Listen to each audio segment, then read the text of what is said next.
Hello everyone, welcome back to Shaurya. और अभी हम बात करते हैं moment of inertia of a rod जिसकी लेंथ है L और ये क्या है, थिन रॉड है। इसकी जो थिकनेस है वो हमने नेग्लिजिबल मानी है इसके कंपैरिजन टू इसके लेंथ। इसकी लेंथ L है और इसकी थिकनेस बहुत कम है। तो इसका हम मोमेंट ऑफ इनर्शिया ऐसे एक्सिस के अबाउट निकालेंगे जो इसके सेंटर ऑफ मास यानी कि इसके सेंटर से पास हो रहा है।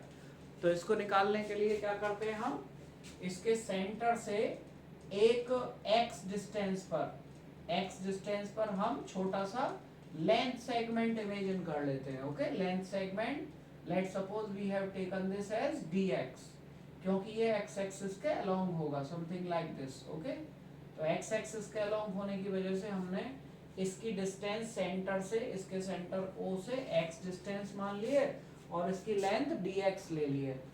इसका जो मास होगा वो, क्योंकि इस पूरी रॉड का जो मास है टोटल m मान लिया, उसका एक स्मॉल पार्ट होगा, so its mass will be dm, it means division of mass.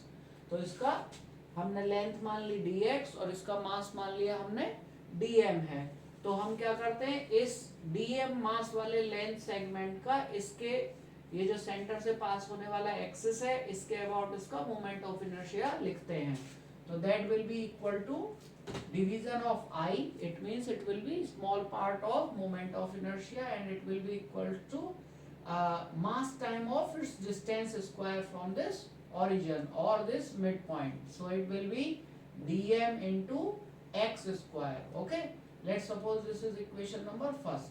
अब हम इसमें मास की वैल्यू रखेंगे, डिवीजन ऑफ m की वैल्यू रखेंगे। वो कैसे निकालेंगे हम, वो निकालेंगे हम लीनियर मास डेंसिटी के फॉर्मूले से। तो इस रॉड के लिए लीनियर मास डेंसिटी को लैम्डा से डिनोट करते हैं और इसकी डेफिनेशन होती है लीनियर मास डेंसिटी की मास पर यूनिट लेंथ, वो टोटल लेंथ पर जो मास डिस्ट्रीब्यूट है वो, यानी कि मास है इस लेंथ, इस पूरी रॉड का कैपिटल M और इसकी टोटल लेंथ है L। अब ये क्योंकि हमने इस पूरी रॉड का जो मास का डिस्ट्रीब्यूशन है उसको यूनिफॉर्म माना है, तो वो जो मास का जो डेंसिटी है वो पूरी रॉड के लिए उतनी ही होगी जितना इस छोटे से सेगमेंट पर मास डिस्ट्रीब्यूशन होगा पर यूनिट लेंथ। तो इस वजह से इसके लिए लिखते हैं हम division of mass m, okay, divided by dx, यानी कि मास पर यूनिट लेंथ। अब यहाँ से हम dm की वैल्यू निकाल के सेकंड इक्वेशन में पुट करेंगे। तो यहाँ से डिवीजन ऑफ m हमारे पास हो जाएगा m dx divided by L। इसे इक्वेशन पुट कर देंगे फर्स्ट में, putting in equation first.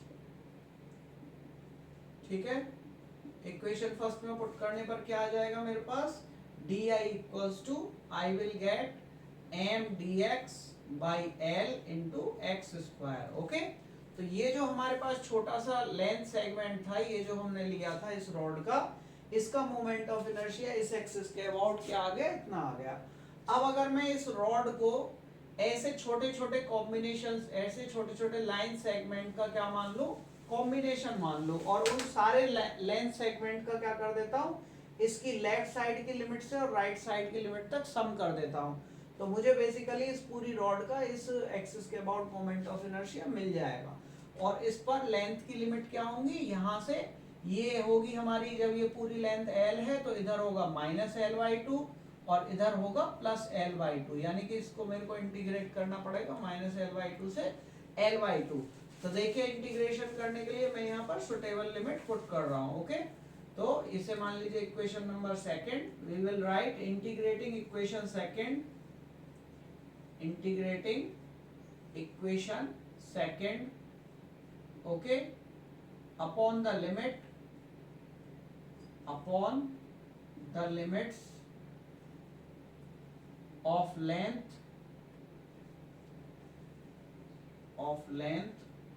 between minus L/2 to L/2, क्योंकि यहां से यहां तक हमें पूरे ऐसे सेगमेंट का, छोटे छोटे सेगमेंट के मोमेंट ऑफ इनर्शिया का सम करना है, और ये मोमेंट ऑफ इनर्शिया सम होके लेफ्ट साइड में इंटीग्रेशन आ जाएगा I और राइट साइड में हमें टोटल इसका एक्सप्रेशन इस एक्सिस के अबाउट मोमेंट ऑफ इनर्शिया का मिलेगा।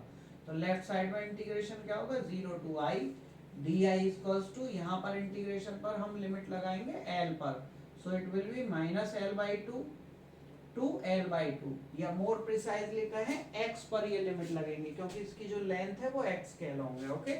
और ये हमारे पास एक्सप्रेशन आ जाएगा m/l, इस x को इधर ले लेते हैं x² dx, ओके।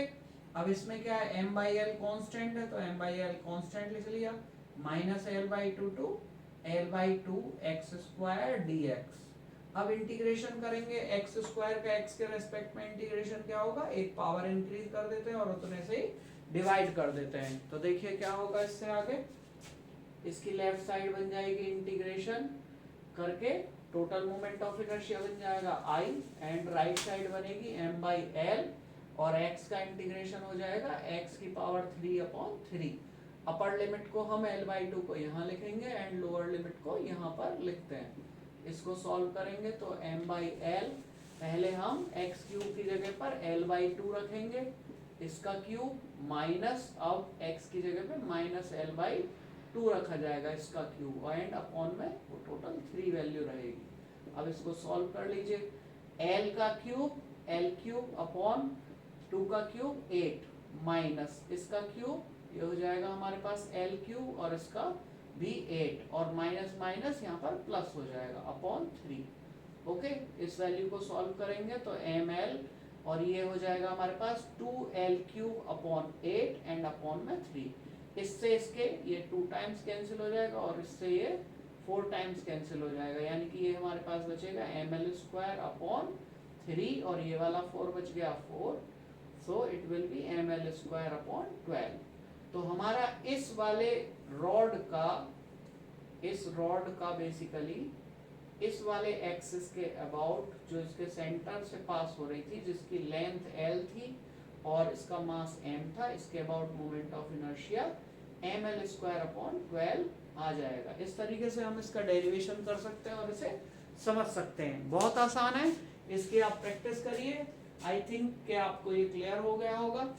और इसके अलावा हमने और भी रिजिड बॉडीज के मोमेंट ऑफ इनर्शिया का डेरिवेशन किया है, उसका लिंक आपको इसके डिस्क्रिप्शन बॉक्स में मिल जाएगा, उनको भी देखिए। और अगर कोई डाउट रहता है तो आप कमेंट बॉक्स में भी कमेंट कर सकते हो। Thank you so much, have a nice day, take care.